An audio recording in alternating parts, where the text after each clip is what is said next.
Second training video in our Odysseyware training series. In the second video, what we're going to do is learn how to enroll a student in a class.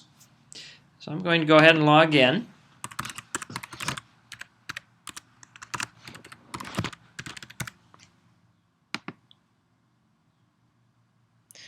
Okay, to enroll a student in a course, you'll notice that there is a course enrollment tab. This is a little bit confusing. This is not generally where we go to add an enrollment for a student. And I'll just point this out as why we don't go there. If I go to course enrollment, this allows me to search for existing enrollments. This is not the place to go to add an enrollment. And that's a little bit confusing. If you haven't done this a whole lot, logically the first place you're going to go when you want to add an enrollment is the course enrollment tab. Now the right way to do this is to click on the student tab. And for today's demo, we're going to use a student that we created in the previous video, Mary Demo, and we're going to add her to a natural science course. To begin the enrollment, the student enrollment, I'm just going to search for the student ID, or search for the student using the ID number. And I don't even have to type the whole ID number in, and it will bring up the student. You'll notice you have the Edit button, and now you have a little button here that says Go To. It is the Go To button that we're going to use to add the enrollment for the student. If I click on that, I have several options. I can look at assignment alerts for active courses. I can look at course enrollment, which is where we'll go in just a moment.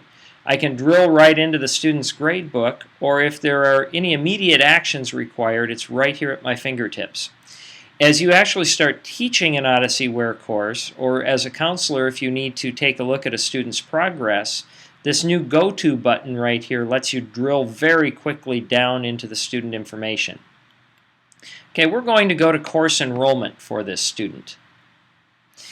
And once I'm there, you're going to see the same search page appear up here that we saw in course enrollment. And you'll see the tab even turns yellow, but now this time the student is listed at the bottom of the screen, and that's what we need to work with.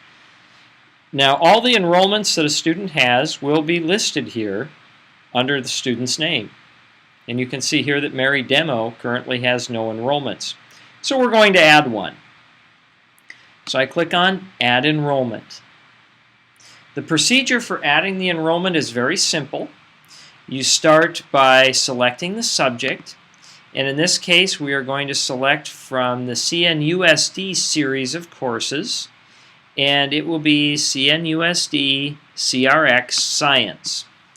If you happen to be adding a student to our A through G or NCAA site, the only thing different will be that it does not say CRX. It will say CNUSD Science. The course I want to add is going to be Natural Science 1A. This is our 2011 version of the course. And status, I'm going to make the status active. Next thing is I have to assign this student to a teacher. I logged in as Demo Teacher 21, and here I am in the list, D Teacher 21. Now, if you'll remember when we added the student in the previous video, we specifically said that we would create the term or add the term at enrollment. This is why. In this case, we have the student, and we're going to select from the list of terms that are available here. And for this demo, we'll use Summer School 2012 as the term. However, if you are bringing a student in at a different point in time, it's mid-semester, and the student is taking this class as a second core class in that semester, you would choose the custom dates of enrollment, selecting a beginning date and an ending date for that student's enrollment. The reason this is so important is that when I choose the term for the enrollment, the number of days, it actually breaks the curriculum up and provides the student with a calendar. And on that calendar will be the pacing, what the student needs to get done every day. Okay, so we selected Summer School 2012. As I scroll down here now, I need to choose some options. CRX mode. This is a testing mode that allows students to test out of a portion of the class. We only use CRX mode in special cases. Most students are not successful testing out of a portion of this class or any class. So this is used for special cases when a student has canceled an enrollment or had to stop an Odysseyware course one semester and picks it up again a second semester. We can allow them to test out of a portion of the class. Block tests is very important, however. That we do want to do. What this does is it allows students to work through lessons and quizzes. However, when they get to a test, it stops them and does not let them proceed. And this is a good stopping point for the teacher as well. The student has to notify the teacher that, hey, I'm ready to take this test, at which point the teacher can review the student's work, can make up any deficiencies, and in most cases at this point in time, teachers will do a gradebook check, they'll collect notebooks, do a variety of different things to ensure that that student is ready to take the test.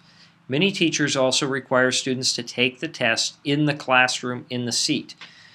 So this feature being checked allows a teacher to make those decisions. Block quizzes. We don't generally block quizzes. We can go back in and modify enrollments for particular students later on to block those quizzes. But what this would do is it would stop a student at the end of every single lesson, forcing them to contact the teacher. We have used this in cases where we've had students that have attempted to cheat or have attempted to defeat the system, which is very difficult to do with Odysseyware. And in that case, we've had teachers request that quizzes be blocked for students, requiring them to come in and take a quiz in front of the teacher. As we scroll down here, you'll see many of these things are disabled. Personalized thresholds is disabled. Block lesson progress is disabled. Block test progress, we cannot select that, although it doesn't say disabled. It will not allow you to select it. And it's good to just simply review each of the weightings and so forth. These are all set by district policy, but it's good to know what the values are. And you can see that's about it for course enrollment. Now I just need to make sure I hit the Add Enrollment button at the bottom, and it will pop up and tell you that the enrollment was added successfully. And sure enough, there it is. There's my student's enrollment. Now there are several other options here that we have. We can reschedule a student. We can archive an enrollment, which means that the student's records will be kept, but their dashboard will not show the enrollment any longer. And once it's archived, if we need to go back in and activate, we certainly can do that. Place on hold is a special condition that allows a student to no longer be able to access the class, but preserves all of their progress.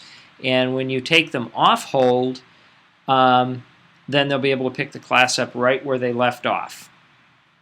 If we need to edit this enrollment, I can click the Edit button.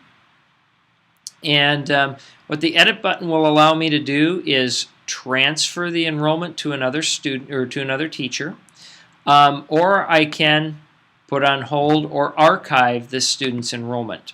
Notice that we can't completely delete the enrollment, which is a good thing. We can always go back and look at the previous enrollments that a student has. Okay, I didn't make any changes, so I'm just going to close that. If I do need to change the dates, if I need to extend an enrollment for a student or something along those lines, if I hit the Reschedule button, I have to check mark the particular enrollment first, and then reschedule, and this will allow me to change the term or add custom dates in the case of having to extend an enrollment for a student for one reason or another. When I hit reschedule, that change will go into the system. The change in the pacing on the student dashboard and the due dates takes about 24 hours to back populate the student dashboard. And that's how to enroll a student in Odysseyware. I hope you enjoyed this video, and I hope you enjoy using Odysseyware.